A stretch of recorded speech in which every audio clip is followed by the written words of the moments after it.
Hello and welcome to Shape the System, where we find and tell the stories that help people to rethink the way the world works. We interview people from all over the world who are helping to change our systems for the better. Shape the System is an independent podcast with support from KPMG High Growth Ventures, who help ambitious founders and their teams scale up for success. More about KPMG High Growth Ventures after the interview. We hope you enjoy this episode. Hi everyone, welcome back to another episode of Shape the System. We're going to be having a chat today all about charitable giving, and I use that term quite broadly. I'm going to go into a lot more of the detail of it. And I actually don't know much about this space, I'll be perfectly honest, but it's a space I've thought about for a long time. And so I'm actually genuinely super excited to get into this today because I have a bunch of kind of latent thinking and ideas, which are probably all wrong. So I'm looking forward to having those thought through and validated with our guest, Josh Bloomfield from Givecloud. And I'll let him intro himself. So we'll start with, firstly, Josh, where are you? And tell me the smallest bit about Givecloud, because we're going to get into that later. But also, I want to understand how you came to be working on this problem at Givecloud as well, as a bit of context. Wow. Yeah. Lots to cover there. Well, I'm Josh. I'm based in Ottawa, but I got my family here with me in Florida right now. Sorry, Ottawa, Canada is where the company's based and where I'm based. But I got family down here in Florida. We're on a kind of a 1-year adventure together here. And Givecloud's a remote first company. And really, we're a team of people doing our life's best work, trying to help nonprofits do their life's best work. My journey is a little bit atypical. Out of high school, I was in a band with a good friend of mine, and he had stumbled across an opportunity to build grant management software for the US government. And so it was a big enough opportunity that I wanted to dive in. So I kind of skipped the post-secondary route, and I learned everything I know today about technology and building enterprise applications, enterprise security, user experience, and so on, out of high school. And so I did that for a couple of years, but really wanted and craved doing something bigger and doing something more. There was just like an unsettling feeling inside me. The best way I could language it at the time would have been, I want to help ill-resourced entrepreneurs, taking everything I've learned, helping the States in the US and apply that to, the ill-resourced entrepreneur. And there were no more ill-resourced entrepreneurs than my parents. They owned a bakery in the city. My grandfather started this bakery when he was 70. So all of you out there wondering if you've got time left to do exciting things, my grandfather wrote his first book at 90. So this guy's just like an entrepreneurial legend for me. He passed it at 99, 10 years ago, but my dad had taken that over. Now my brother's taken it over. But my dad, ill-resourced entrepreneur, he was the cake boss of my local town. If there was a celebration worth having, my dad was making the cake for it, whether it was politicians or local celebrities, or it was my dad making that cake. And I remember seeing the potential in my family business. And Mom and Dad, wouldn't it be great if I could open up an app on my phone and put in Vincent's name and his birthday and design a cake for Vincent? And then on Vincent's birthday, this cake would just appear at his house. This is, before the days of Uber Eats and things of that nature. And my parents just kind of stared at me blankly and said, "What's an app?" So it was at that point I realized I need to find entrepreneurs in my community that perhaps understand the value of technology, maybe don't know how to deploy it. And so, I got to work on some really cool projects, kind of pre-Shopify. I got to work on some exciting e-commerce technology that allowed bricks and mortar retailers to sell online using their staff and like little iPods without having to re-engineer their supply chain. Got to work on a service management software for a local property inspection firm. I got to build a grocery supply chain automation system for a local grocer, and got to see all the fruits and vegetables come in through our local port and then distribute that throughout the local stores and so on, managing spoilage and all this stuff. You just have to imagine kind of between all of these projects and me really flexing everything I had learned earlier in my career, kind of deeply devoted to my faith community.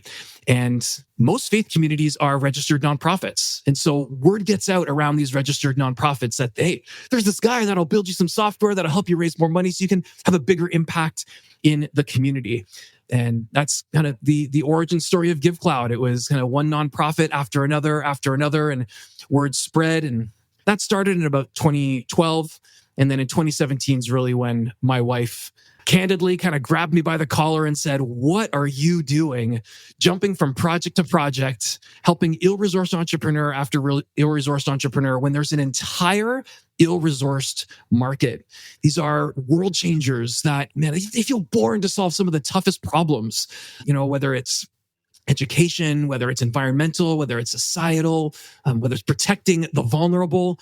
And yet these individuals, and they get stuck sometimes doing anything but having an impact in the world. They spend money on software they shouldn't. It isn't their expertise. They're not business people. They don't think perhaps the way you and I might, Vincent, about a problem and how to solve it that way. They're thinking about the problems in the world and how to solve them.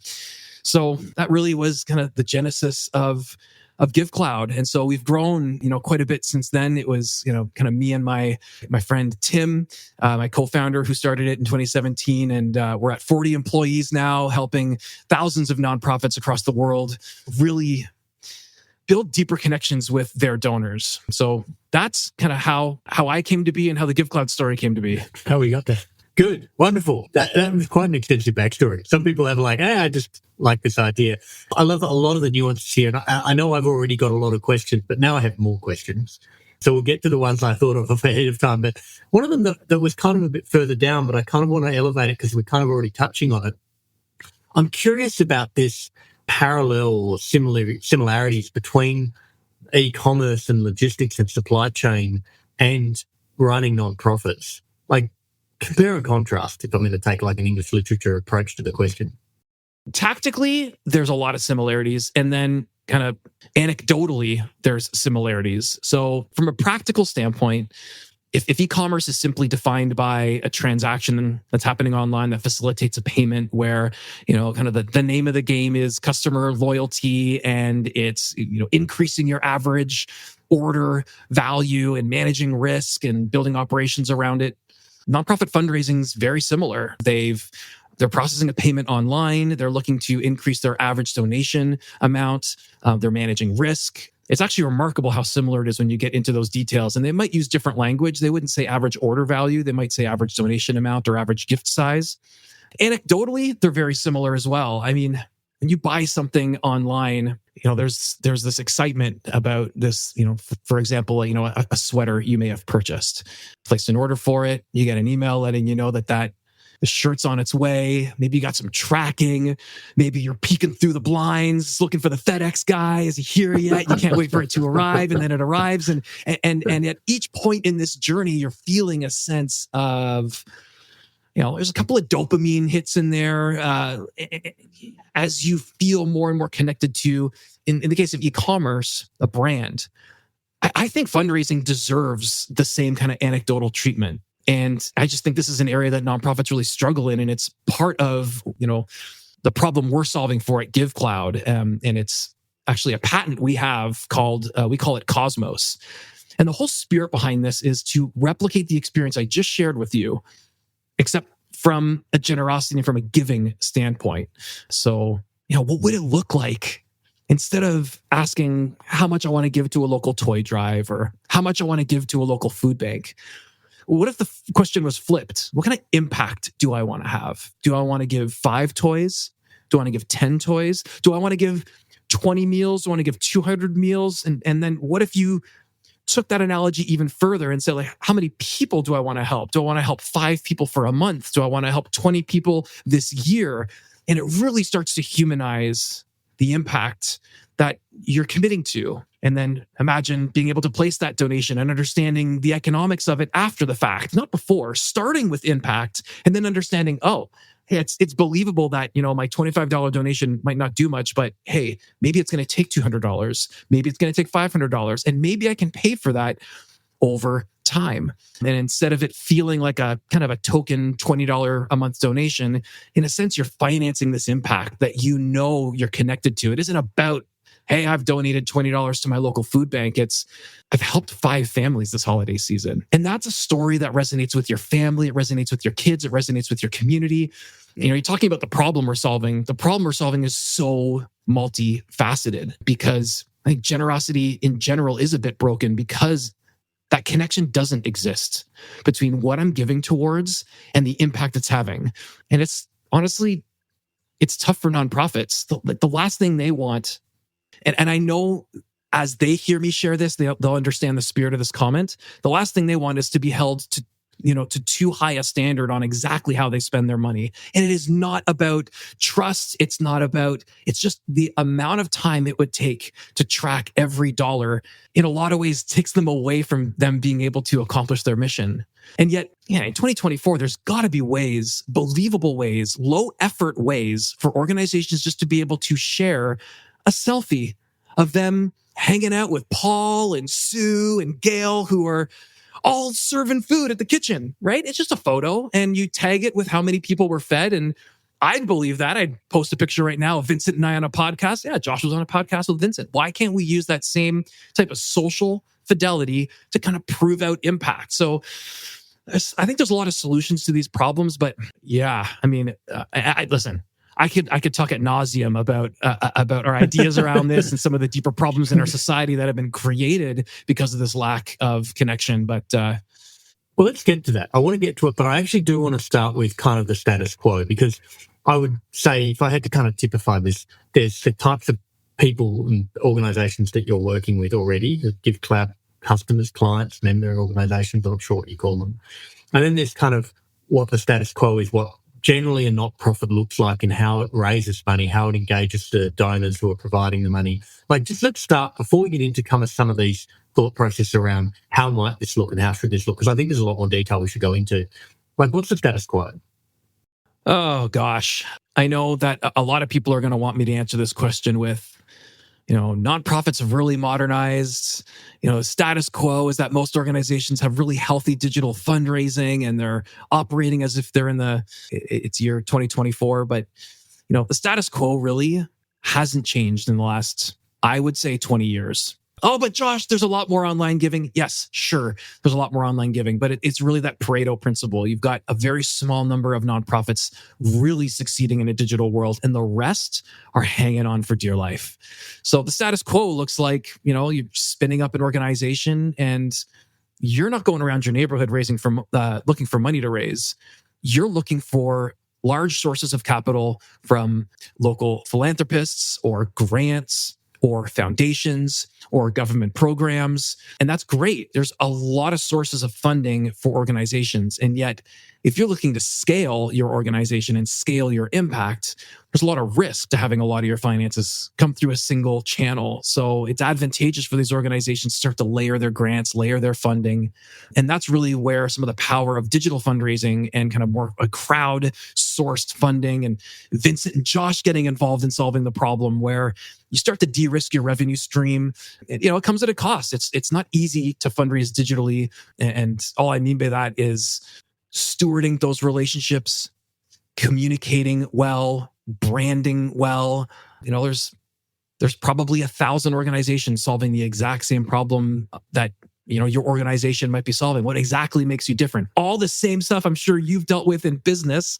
It's all the same for these nonprofits. How do they generate that demand and really find their ideal customer profile if we're talking e-commerce? Right. Terminology. Yeah. Ideal donor profile, just swap in donor and customer. I kind of get it. And so, like, if you sort of play that down a step, so there's 2 impacts here, I think. I'm going to play it back, but tell me where I'm wrong. One is that they're missing a large swathe of opportunity, right? If you think about how many dollars now are spent in online channels, and if your non-profit organization doesn't have a similar percentage to what a for-profit might see in e-commerce, you're probably under leveraging that channel in some capacity. The second being, if you're trying to go into this, how much time are you spending trying to raise money through ever competitive traditional channels? And also, how much of your effort could you be spending to actually get more from online channels? So it's a time and effort and focus thing as well as a missed financial opportunity thing. Completely. Yeah. Okay, cool. All right. So And it was interesting that you actually said, because one of my questions is always like, how has this changed? And for you to hear, hey, look, this hasn't fundamentally changed that much over the last 20 years. It's just that there's a pocket of organizations that do really well at this, and the rest are like, wouldn't even know where to begin kind of thing. Yeah, listen, like I know that nothing's black and white, so I kind of want to come in hot and say, the whole industry is behind by about 15 to 20 years. And I know I'm not alone in thinking that. There's a lot of leaders in the nonprofit technology space and the fundraising space who would agree. But it doesn't mean that there aren't organizations doing it well, and that there aren't organizations and that there isn't a groundswell of kind of this next generation of nonprofit founder and this next generation of nonprofit volunteer, where they are more dependent on technology. They're more technology native. So they come into organizations knowing, hey, I've used, for example, Asana or ClickUp or some productivity tool in my for-profit business. How does that look in my nonprofit business? And so we're actually starting to see a lot of that as well, where for-profit CRM solutions are releasing nonprofit packs, whether it's Microsoft Dynamics, whether it's Salesforce. And so, listen, the space is trying. But again, think about some of the biggest challenges for us, and even in growing our business, is the space is behind. The buyer is busy. The buyer is so distracted, man. All they're thinking about is, how do I feed more kids? Why the flip do I need to even go through this process of raising money? Why can't the resource just be there? And I know there's expert fundraisers who love the art of raising money and love the art of connecting donors with impact. And yet it's just that spirit of the organization. How do you create that balance, strike that balance of an organization having that right amount of impact and spending the appropriate amount of time raising money and not an inordinate amount of time raising money? Yeah. And do you think the opportunity, and I'm sure it's twofold, but is it more that you take an organization that, is tackling a very discrete geographic defined problem, like, dogs on the street in a particular city, is one that I see quite often. And is it that they have a somewhat engaged or, member base or audience who are aware of them and aware of their problem, but they're really not that connected to them from a financial perspective? They probably could actually raise a lot more, or that this is actually a grow the audience challenge that a lot of them are facing? Like, where's the problem sit? Man, there's a lot of possible answers I could give right now, but one that comes to mind immediately is a story. A close friend of mine lost his father a couple of years ago, and him and his family absolutely loved our local humane society. And they'd often rescue animals, or they would help rehome animals. And they were really generous in their giving with, kind of our local humane society. And when his dad passed, he thought, oh man, what an opportunity for us to kind of honor his legacy and be able to maybe create some kind of memoriam or some kind of tribute where people who are coming to the memorial service could donate to this organization. And when he reached out to the organization, they had absolutely no way of creating a donation form, creating a memorial page, creating anything that allowed my friend to create, to capitalize on an opportunity here to, really uplift the legacy of his dad. And part of that legacy isn't his personality. It isn't his character. It's the values that he had and the difference he could leave in the world after he's gone. The difference he could leave in the world after he's gone. And this organization just wasn't equipped at all to just do a simple donation form, kind of in honor of this individual. Listen, there's plenty of service providers that provide that type of solution. And yet you're asking, what's the problem with these organizations solving, in these local communities, specifically with animals, but whatever the problem is, I don't know why they miss these very simple opportunities to connect with the community, to enable the community to do the fundraising for them, to enable the community to multiply that advocacy, multiply that awareness, multiply that heart connection. Step one is to create that heart connection. And perhaps organizations might be doing an okay job of that. We all have something that's close to our hearts. And you're talking about animals and so on. We're probably aware of our local organization that helps in that manner. But unless we've donated to them, If they reached out to us, are they creating platforms for us to connect? Are they making it easy for us to connect? Are they making it about themselves? Or are they making it about the impact? That's another big mistake I see a lot of organizations making is even me as a business owner, I need to understand that Givecloud's a conduit. It isn't, it's kind of a means to the end. And nonprofits are very much the same way. It's not necessarily about the brand, the local brand. It's about kids, or it's about animals and so on. And yeah, listen, again, it's a multifaceted problem, but for me, the human connection, it keeps coming back to the human connection for me. We don't feel connected to the impact these organizations are having on our local communities. I remember kind of growing up in my faith community and sitting there in the pews, listening to the faith leader talk about how, giving some message about how we need to go into the world and make the world a better place, and talking about specific missionary opportunities and traveling the world to, third world places where we've got work to do. And I remember the attitude in my heart feeling, it feels so difficult to do good in the world. Like, really, this is the path that's being given to me, that I've got to sacrifice everything in order for this call to be a good person, in order for this call to make a positive impact in the world, in order to see the potential fulfilled in the people around me and my neighborhood and my community.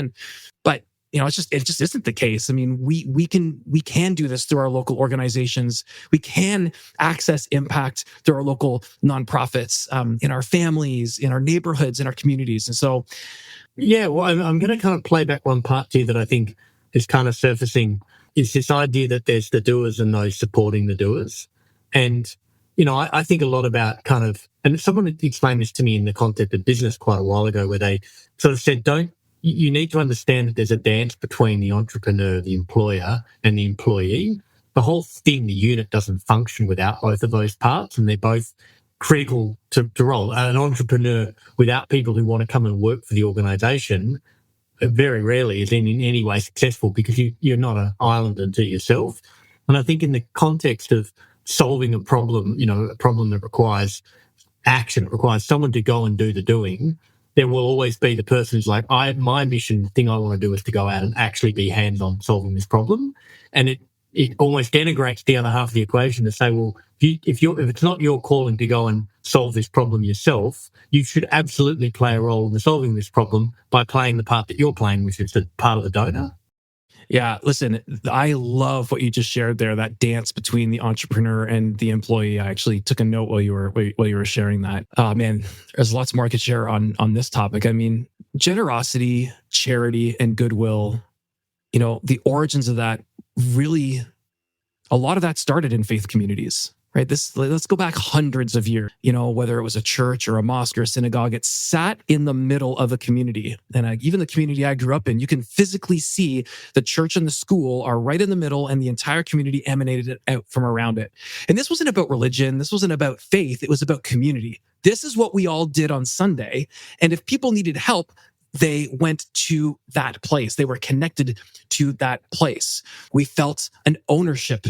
We felt a responsibility. We felt this tight-knit connection. As kind of the story unfolds of our society, we start to lose trust in these faith communities. The faith communities start to fall apart, and we move towards the government, where the government's now solving our problems. Now we're relying on bureaucracy to help us find the needy, to issue social programs, to move more towards that direction. And now we're beginning to see trust in our political institutions and our bureaucracy start to waver. And all the while, we're losing connection with each other.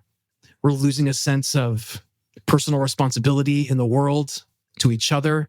And this is the stuff that seems optional in our life these days. And yet there was a time in our lives where this was critical. This was our daily bread, in a sense. This was what fed us, was serving the community, serving each other, being there for one another. Yeah. And now throw social media into that, throw the digital world into that. We are becoming even more isolated and more isolated and more isolated from something that used to feed our soul, giving. Like the act of giving. Like, think about it. What did Mom always say? It's better to give than to receive, right? There's something that comes alive in us. It's not dopamine. It's this cocktail of serotonin and oxytocin that come over us when we give that hits like nothing else. It connects us, it grounds us, and it's something that we're all after. We've forgotten that the very act of giving is a sacred ceremony, eons old. We've just forgotten about it. And one of the things I challenge my competitors and I challenge service providers in the space and the nonprofits that use our software is, whatever thinking about this wrong? What if the donation form wasn't a way for us to cross our fingers and hope that we raise more money? What if your donation form was actually a gift to the donor? An opportunity to connect their soul to that deeper purpose, to that deeper mission, to that connectedness to the web of purpose, to each other, to do something bigger in the world. So I'm crazy enough to think that Givecloud and myself might play some role in at least pushing this forward to help people see that, personal responsibility, generosity, giving is, or the lack of it, that lack of that connection is part of kind of the epidemic of mental health in our society and kind of the degradation of different things that we used to hold sacred as a community. Yeah. And again, now I've got 4 more questions, which is great. So just one of the things that's interesting to me in this, and this goes into this, the social sciences and trying to understand like kind of how bonds were formed when we were small villages. And I'm going back thousands of years, right? When that was the order and unit. And a lot of what happens in the act of giving was one of knowing that reciprocity, God, I never get that word right, but the reciprocal nature of giving was a big part of why it's become part of our low road function, is to actually, the act of giving was an act of knowing that it was creating a stronger connection between you and a small group of people because it's you against the world, right? And whatever, or the next village probably more specifically, but in reality, that was your survival mechanism. The thing that's really interesting to me, and this is going to sound like a really left field tangent from here, was the first thing that was sold on eBay. Do you know what that is? Do you know what the first thing that was sold on eBay? Oh, you're going to share it. It's going to ring my memory. A broken laser pointer. Now, the reason that's relevant, I know it sounds like a tangent, but the reason that's relevant was like, you'd think who the flip, I think was the word you used earlier, would buy a broken laser pointer. But the point was there was someone out there who collected laser pointers and didn't care whether they were broken or working. That was his thing. I think it was a guy, but that was his thing.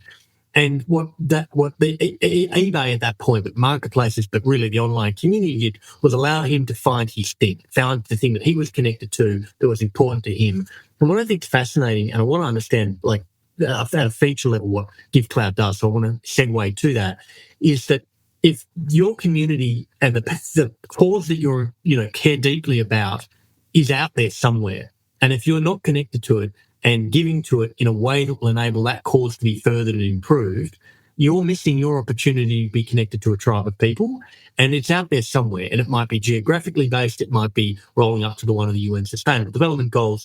And I feel like a big part of where Givecloud plays isn't just, hey, we can help you get money from donors. It's more there's your crowd, your tribe, the people who identify with the thing you're already doing are there. We're going to help you make it easier for you to find them, to create connection with them, and then to create a long-lasting contribution from them, which will actually benefit them and also benefit you. Getting it in the right zone? Yeah, you're getting it in the right zone. You get it in the right zone. Yeah. So help me understand then, now that we've set 30 minutes setting this up, like just give me an understanding, like at a more at a mechanical level, like what is Givecloud? What is it actually doing, like at a mechanical level, and how do they piece it together? Yeah, listen, it's not groundbreaking stuff. I mean, these nonprofits have access to and have had access to donor management, solutions, nonprofit CRMs for decades now. But the problem with these CRMs is typically they really fall short on the donor engagement and the donor experience. Donors just simply don't feel delighted in or connected to the organizations when they're donating. It's difficult to access your credit card, to kind of manage your account with a nonprofit, to understand the impact you're having and things of that nature. So what we do is we allow organizations to, instead of re-engineering their operations and switching from this CRM to that CRM, we let them keep the CRM they're on and we will fill in all the gaps. So, hey, you're looking to stick with, CRM X or CRM Y, but you're really frustrated with that 10%, that donor experience part that just looks like it's from 2006. Like, hey, we layer right on top of your current operations so that you can make the most of your existing operations. Think about, one of the things I'm passionate about is organizations not wasting their time and money. The whole idea of migrating between two systems because a new leader's come in and they prefer another system, or because this system over here does one thing 5% better, it just seems like such a distraction. What if you could add software to your stack to make the most of these connections with your donors without having to, again, kind of re-engineer all your operations? At the heart of it, that's been our commercial success as a company. We've been helping top tier CRMs in the nonprofit space really offer an all-in-one solution to their customers so that they can create more modern experiences, even though they might feel like they're using dated solutions on the backside. So that's been our commercial success. From a donor delight standpoint, we're kind of working through a phased approach to this because we know that our North Star, connecting Josh and Vincent and your listeners to impact, making them feel like the shirt's in the mail. I'm looking for the FedEx driver. The meals are in the queue and the meals are going to be served to the families I'm sponsoring. In order to get there, we actually have a lot of education that we need to proliferate throughout the nonprofit market. The importance of thinking impact first. Operationalizing your organization impact first. There's so many organizations that have been around for so long. The idea of changing their systems to track how many meals they serve, they hear me saying that and they're thinking to themselves right now, sounds nice, Josh, but like fat chance I'm gonna, do what it's gonna take to track that stuff. We're busy enough. So how the flip are we gonna do? How the flip are we gonna do that? Is flip a Canadian thing or what? I think it might be, although I've got a 6-year-old and I'm planning to use Flip. I think I could safely get that in without, subverting him. Sounds great. So what we do today is, within the constraints of where we know nonprofits operate day in and day out, which is, they're not going to create an impact-focused donation form. They're probably just going to release a donation form that allows you or I to pick an amount and donate. Well, what if we could at least make that experience 100 times better? Make it feel more human, make it feel more delightful. What if there's things that the social media companies use to addict us and to play with our dopamine? What if we could borrow from some of those principles, not in any nefarious way, but in a way that makes us feel connected to the impact, drives us to donate more, drives us to come back. A lot of the art and science around creating these experiences, we call not fundraising, but trust raising. And it's this idea that instead of focusing on the transaction, we focus on the heart before the wallet.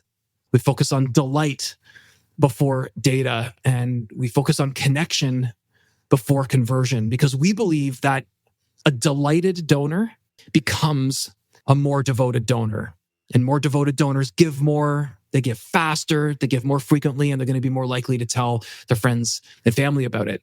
To that end, we're trying to create the most human experiences we can, and the outcomes are compelling. Like we've ran a handful of experiments that have showed us that this commitment to some nonprofits might look at our tool, and some of the buyers in this space might look at our tool and think to themselves, "Oh, it's too flashy. I don't like that animation. Confetti after I've given? Oh, it feels, yes." And yet, when we analyze donor sentiment and we compare donor experiences, and we ask donors, which experience do you prefer? Which experience makes you feel more connected? Which, and then you even look at the outcomes. Where's the higher average? I was going to say, look at the scoreboard. Yeah, the average donation amounts are going up. Conversion rates are going up. And then you begin to discern kind of these areas and these pockets of performance where there's outsized outcomes, right? And so part of what we've identified is that there's kind of two types of donors, and in a sense, also two types of organizations. There's organizations who, well, we'll start with the donors. There's donors who feel a deep level of commitment to an organization. And you know what? You might not be able to impact how much they donate because they're all in already. Vincent's in, he knows that every month he gives $50 to his local humane society. Nothing's going to change that. Then there's donors who have their interest piqued. They're curious about an organization. They're curious about the impact. And so where Vincent's commitment level might be at a 9 out of 10 or a 10 out of 10, you get people landing on your donation form who maybe they're at a 4 out of 10. Are there things you can do on a donation form to move people who are at a 4 out of 10 to get them to a 9 or 10 out of 10? And hey, this is also the age-old problem of e-commerce. How do you get people who have clicked on an ad, make sure they add 1 to their cart and then 3 more for 50% off or whatever that looks like, right? And right. E-commerce has proven that it works. And we've now proven that it works in donation forms where we can reliably convert donors who are on the fence, at compelling rates compared to a standard donation form. And yet, again, zooming outside of all that, we know that this is kind of the necessary work we need to do today to make small improvements in a market that's not quite ready to have mind-numbing innovation introduced to it. But what could we do kind of piecemeal, step by step, improving the forum experience? Oh, now we're surfacing the number of meals, but we're still making the amount that's being donated the focus, and maybe we're not creating that level of accountability just yet. But yeah, so it's this strategic dance that I feel like I need to play in the space where, again, doing what I know the market needs today while keeping a sharp eye towards the future and knowing that we're all craving a connection to impact. And I truly believe it could be a more heart-filling, I'll say addiction than the addiction that we all have to our devices and our phones right now. And whether it can or can't, addicted to something good. Yes. And whether it can or can't, it is a noble exercise to pursue it. There's got to be some change we can make in this world that connects us more to making this world a better place. It is not the UN's problem. It is not our politicians' problem. It is not our government's problem. It all starts with Vincent and Josh being like, man, what can I do in my local community right now? And feel a connection to it without having to quit my job. Or even just within, move to, as you said, some other country. Well, I want to just kind of play back one aspect of this because I find this interesting. I think right up front, there's kind of the facilitation piece, and you talk right about having a level of commercial success because you're playing nicely with what they're doing today. And it's kind of change management 101, which is don't just throw out all of the old, put in the new. So that's fine. The second part of this is there's a whole bunch of behavioral economics that we now understand, and I would say now in the last 20 or 30 years, especially as it pertains to technology. Why aren't we using these things to drive motivation and drive incentive structures that probably tickle the reptilian brain inside all of us and make us do things or encourage us to do things, but do these for a positive outcome? And confetti and variable rewards and, social proof and all of the other dozens of things that sit under the kind of behavioral economics banner are clearly kind of some of the heuristics of the platform. So I get these two parts. The thing that I'm curious about is kind of this third thing, which you touched on a little bit, which is how do you help the organization to rethink? It feels like you could hand them all the operational technology plugged into Salesforce. You could give them the beautiful form, but you would still need them to challenge themselves on how they think about their role in the world. How does Givecloud play that role? Man, if I had the answer to that question, I'd be doing it. I don't know, man. I almost put it to your listeners. Like, what would it take to change how you think about how you've operationalized your organization? This isn't a question about how you wish you could think about your organization or your intent. It requires you rethinking how you operate and actually following through on it. And so I'm a product leader. I love technology, and I'm inspired by the work of Steve Jobs, who, and for your listeners who maybe can't see this, I'm holding up my phone right now. He's created a very complicated device that literally, does so much, and it doesn't ship with a user manual. There's got to be ways within technology, within product, certainly with AI, different assisted and product-led strategies that can walk an organization's hand through practical ways that they can connect what they do, the impact they're serving, connect that more to their donors in ways that maybe they don't have to reoperationalize their organization. I know that's kind of one of the themes in my journey is how can I help entrepreneurs and help leaders implement real change in their organization without feeling like they need to throw everything in their organization out. Keep that CRM that's still humming along. It's just that 10% that's frustrating you. Keep your volunteers, keep how you're processing impact. But what if just at this one phase in the process, you could, as I said, take a photo with, Sue, Gail, and Paul cooking the food. Yeah. But, there's also... I love those guys. They're awesome. Part of my, part of what's humbling for me, though, is, I could ship an incredible product. I could ship incredible technology that could make this really easy. But who am I selling to? Who's using this?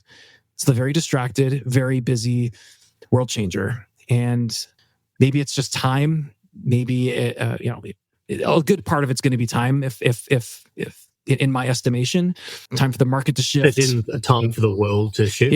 Time. Yeah. I'm kind of reminded, like we're down in a rabbit hole, but I want to kind of stay here because I've been in technology game long enough to realize you can ship the best technology in the world and without good change management and in some respects organizational development, you don't end up with utilization of this capability. And to give you kind of an example, about 7 years ago, had some time and wanted to put some time into something to provide value. And I went to a website where a non-profit says, hey, here's what we need some help with. And this particular non-profit, been running for about 50 years, said, we just don't feel like we're very operationally strong. And we don't know how to do anything about this because we run the organisation. It's got an independent board. There's only one full-time staff and one part-time staff member. Neither of us are that tech savvy. And everything was being run on Excel, I think. I don't even know if it was that. And so instead of saying, hey, there's all this amazing software out there, I said, I'm going to come in and contribute 4 hours every fortnight to come and build Salesforce for you and hand it to you and train you on how to use it. Because once someone shows it to you and it's a done-for-you service, you will then be able to take advantage of this technology. And so part of what I feel often is the leverage here is that those things that don't scale, that kind of going out and taking photos, Airbnb example that kind of gets brought up a lot. And if you're going to change people, unfortunately, the strongest way to change people and often the fastest way is people change people, working with people and meeting them where they are. And the second related point to this is if I think about an unlikely enterprise software parallel is a company called UiPath. And UiPath is at an inflection point where they're like a multi-billion-dollar company, right? And they build systems automation software. And it's self-serve. You can use it yourself. But what they've actually realized is that they need to empower the systems integrators, the Accentures of the world and the smaller systems integrators. And so whilst UiPath as a technology company doesn't really have any service people, they have virtually none, they make it very easy for people who are in the business of going in and actually doing work, whether that's individuals like myself volunteering or in their case enterprises, to go in and do the people work that actually has to be done for someone to cross the chasm with this. Like, is that part of maybe how Givecloud might evolve, do you think? Yeah. So I've seen a couple of success patterns. Oh man, there's so many different places I could go. I want to share one thing first.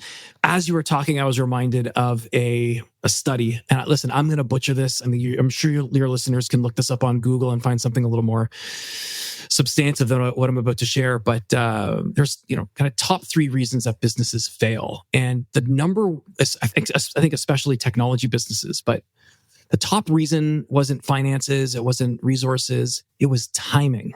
I can think of a ton of technology platforms that the timing just wasn't right. If you even take a look at PayPal's story and how long it took before online payments caught up to the requirement of PayPal, and yet, good old Elon Musk thinking, 20, 30 years ahead of the future, goes and creates it. So I know that's a success story, but also just an example of the fact that timing's everything in a market. And so I'm just encouraging myself because I know that it's a big problem to solve. It's like, you know what, timing might just be the answer to this thing. But to bring myself back to kind of what you were sharing there just before, I've seen a success pattern with a lot of SaaS companies where they, instead of focusing on the customer, they focus on the service providers serving the customer, right? Shopify is such a great example of this, where they focused on really untying the hands of the developers.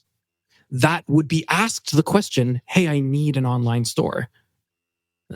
The online, so the developers would build the online store on Shopify. And so, part of our success partnering with these CRMs is to have these CRMs say, oh, you're looking for X, Y, and Z. These are the guys for it.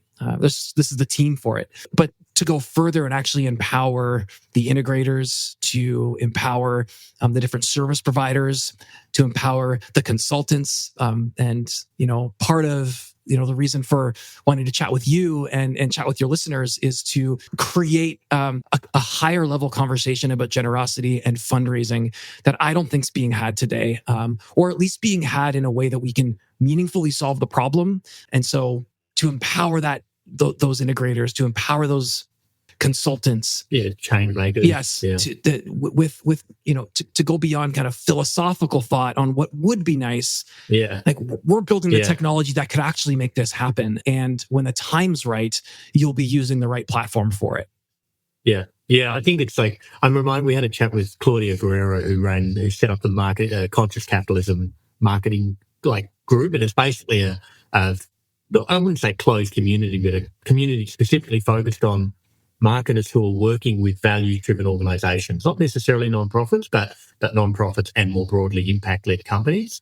And I kind of imagine this world where Givecloud says, we've got this playbook and we work closely with, a large community of people who their job is to go and help organizations be better at understanding and communicating their value to their members.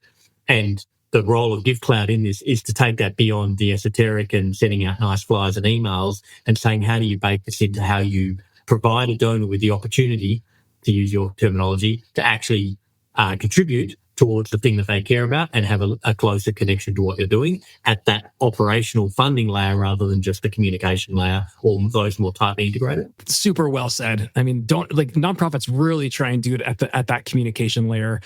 But I think it falls flat for the Josh and Vincents of the world who might see the stock image, or maybe even smell a little of a little Chat GPT in some of the copy.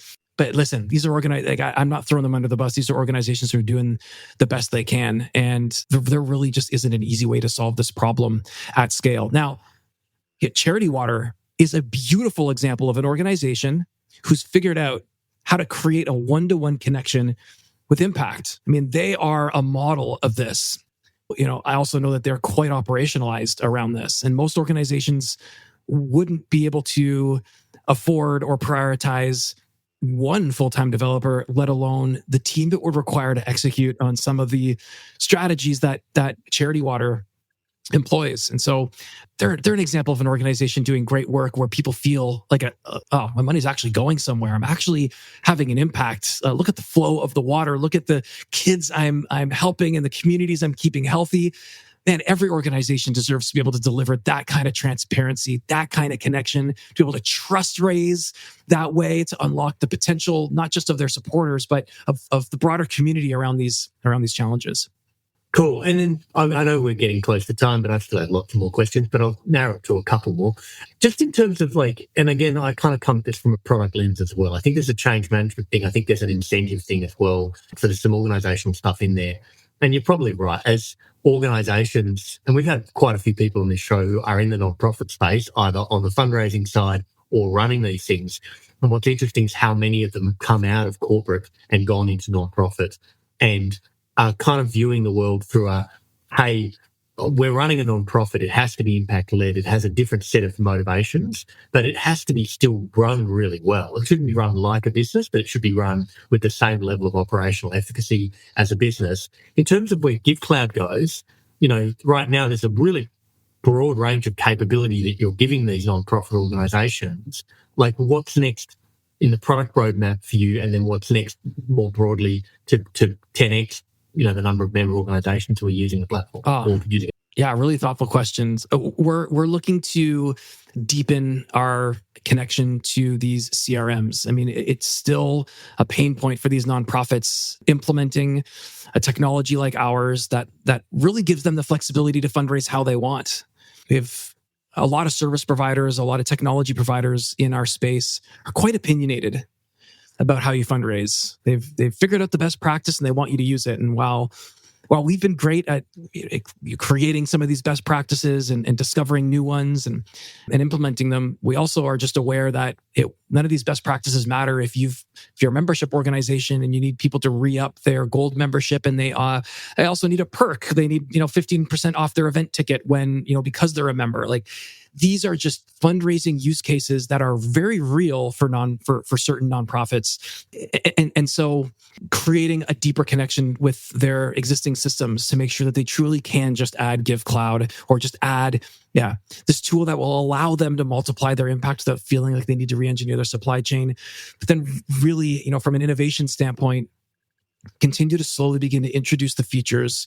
To go back to the story of my friend, that would allow an organization or allow a donor, I should say, to give in honor of a loved one. But as part of that process, be able to upload an image or 2 or 3 and select a little piece of music and have that actually generate a thoughtful legacy page for that individual.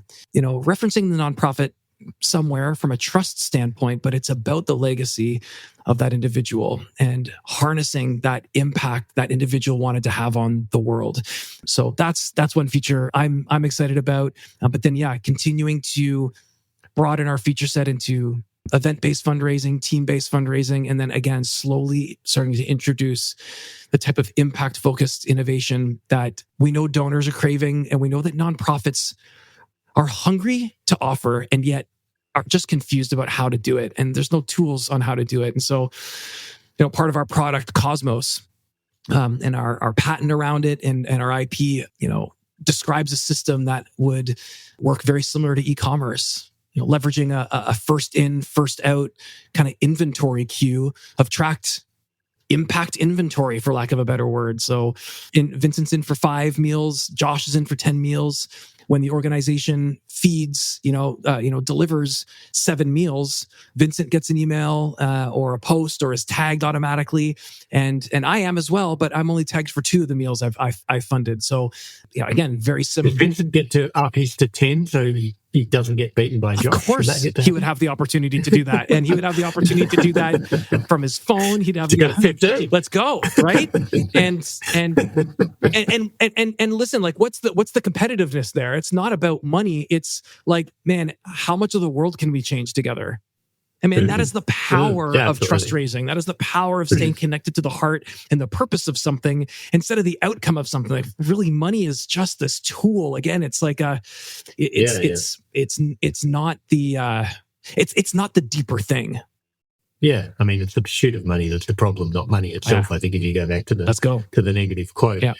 I mean, look, I'm fascinated with what you do. I think what's interesting about your product roadmap, in some respects, and I don't mean this in any way to denigrate it, but you have these for-profit businesses, e-commerce, social media, and they're out there learning all of the things and learning the heuristics and breaking new ground, and you get to just cherry pick, right, that'll work beautifully in non-profit giving, that'll work great.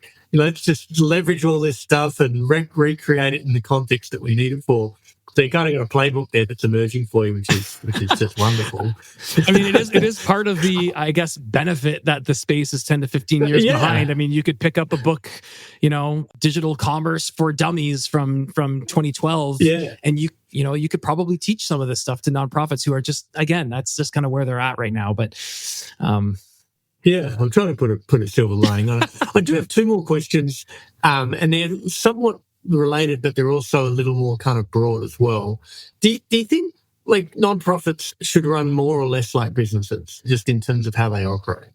I think it depends. I think a real successful business, you can define success in a handful of different ways, but it operates at the highest efficiency possible. It wants to make the most of its resources. It wants to make the most of time. It wants to make the most of the market. It wants to take advantage of every resource at its disposal to perform as well as it possibly can. And I know those who, maybe aren't the biggest fans of capitalism or aren't the biggest fans of business will take that and look at the negative connotation to it. And yet we harness the positive connotation to it in Givecloud, where we are committed to creating a place where people can come and do their life's best work alongside others doing their life's best work, helping these nonprofits do their life's best work. And if that's not maximizing resources, and if the outcome of that isn't maximizing resources, then we're doing something wrong. People want autonomy. People want problems to solve. People want to work somewhere where they know they can make a difference, and they've been hired because they're adults and they've got great ideas and they can implement them. So why not give people the space to do that? I'm on a bit of a tangent right now, but it is one of the things I didn't expect to love about owning a company. I love that we get to make the world a better place. I love that we're solving hard problems in the world, but the number of people who tell me that Givecloud and working at Givecloud and the mission we have and the space they have to solve problems and kind of the heart of our culture, the number of times I've heard that that's just been a gift for people has really softened me in ways I didn't expect, and sharpened my leadership and even my focus and my long game as a leader. So should nonprofits operate more like businesses? I think in all the right ways, they absolutely should. And yet, you know what? I would actually even challenge you. Like, what would be the downside to a nonprofit operating more like a business? A nonprofit that operates more like a business is efficient in my mind. They are ruthless about how they're going to get their outcomes. Like, listen, I know that I'm a mission-oriented founder. I'm a mission, like a mission-led CEO, and it's uncomfortable at times, the decisions I need to make, whether it's around people, whether it's around processes, whether it's around ideas. And yet, if the focus and the goal is, to create that incredible culture, to really have an incredible impact, what you end up with is a high-performing business that has people who feel free to solve these problems and solve them in an efficient way. I see a lot of nonprofits who are afraid of change. I also see a lot of businesses that are afraid of change. I see organizations who are afraid of making that right personnel decision because they've been around for 14 years. I see businesses making that same mistake. So after a little bit of rambling, I don't even know if it's fair to make a delineation between nonprofit and for-profit. They're both organizations.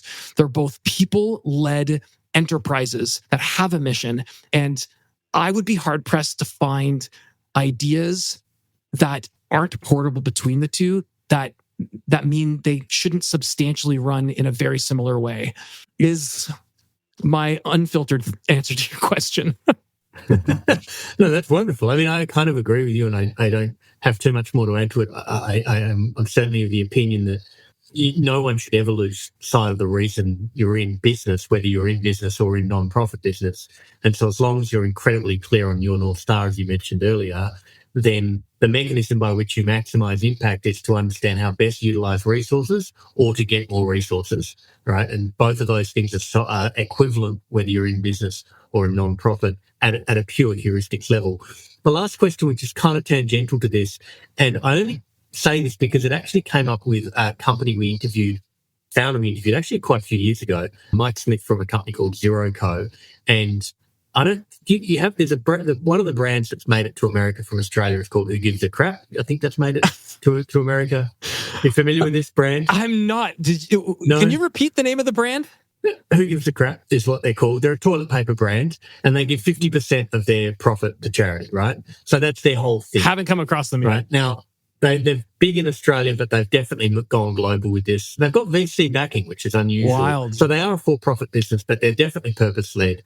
About a couple of years later, Mike set up Zero Co. And he just basically said, there's just way too much plastic in the world. And our entire reason for existence is to create a brand that sells these types of products that are traditionally disposable plastic, and to use a lot of the money that we generate, I don't know if there's a percentage or whatever it is, to take plastic out of the world. And so if you ever go on social media and look at Mike, he is out there literally pulling plastic off beaches in Southeast Asia. And that's basically what he does as a CEO, from what I can work out.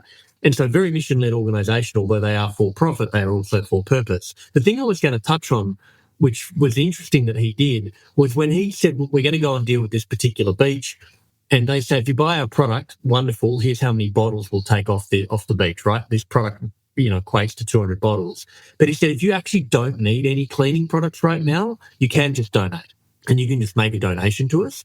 And I wonder what the opportunity is for-profit, purpose-led or otherwise organizations to actually start to build a donation culture into their actual business model? Is that something you're aware of, seeing, have an opinion on? Yeah, I mean, I'm glad you brought it up. It's something I think a lot of nonprofits miss out on, is how can they bring their heart, how can they bring their mission to local businesses? These are local businesses who maybe they want to have an impact in the world. They want to connect their entrepreneurship to some kind of social good, but just like the nonprofits that are busy solving problems, a lot of these business owners, I remember how much time my dad, would spend baking, decorating, and he would love to have said, hey, 10% of my proceeds go towards certain programs in the local city. Or I think there is an opportunity for nonprofits to, and we even have some kind of, tap to donate and scan, QR code to donate technology that allows nonprofits to partner with businesses. We're at their point of sale system. There is a QR code, or there's a tap to donate option to allow the customer at checkout to take part in impact that the entrepreneur wants to promote, that kind of matches their brand.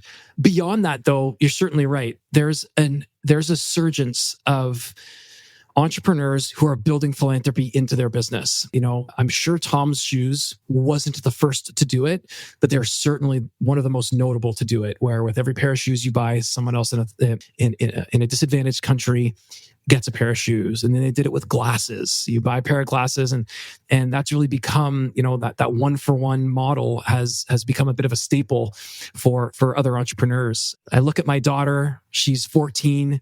And I think about some of her entrepreneurial pursuits, and she talks about how she wants to make the world a better place. And I'm excited for the generation of entrepreneurs that are going to come after us, Vincent. I feel like they've figured out something, or will have an opportunity to do something that maybe we didn't realize was an opportunity, or it didn't think to connect to our businesses, or just in previous generations, to have a real clear mandate towards good in their business, and connecting that to their brand and even to their service offering. So I'm excited to see kind of what comes from that. And this Who Gives a Crap organization sounds super interesting. Sounds like they're going to wipe. We haven't had them on the show yet. Okay, well, listen. Are you going to make a wipe joke? The dad joke side of me, man, is just raging right now. It is ready, and I'm going to hold myself back. Okay, wonderful. I did. One thing you just mentioned there, and I'm going to, because I know you've got a connection to Apple and Steve Jobs, and I think there's a wonderful quote that he says in one of the things where he's talking about, he's introducing the Think Different campaign, and he says, he talks about these people and the amazing things they did, and he wanted to celebrate those individuals. And I think he closes this comment where he says, you kind of know that if they were alive today, they would have used a Mac.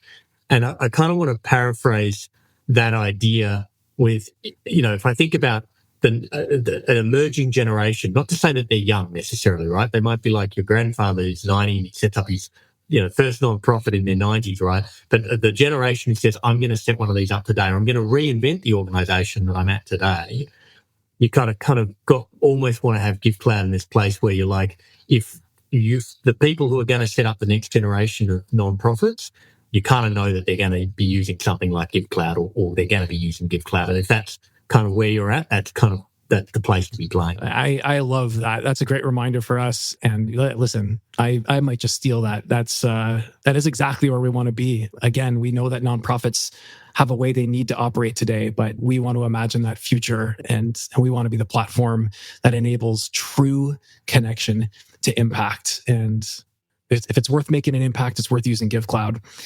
Wonderful. Josh, we'll leave it there. Absolutely awesome, other than me muting you right at the start of the conversation. That was great.